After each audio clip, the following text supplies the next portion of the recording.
जंगल के कोने में एक छोटी सी चींटी रहती थी जिसका नाम था छोटी।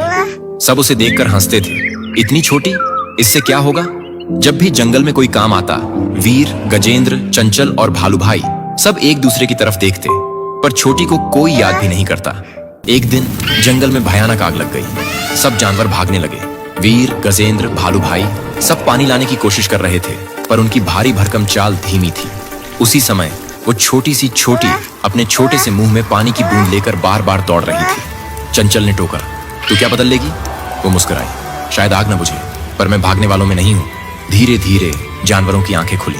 सबने मिलकर एकता से आग पर काबू पाया। आखिर में वीर ने सबके सामने सिर झुकाकर कहा, सबसे बड़ा दिल सबसे छोटी में निकला।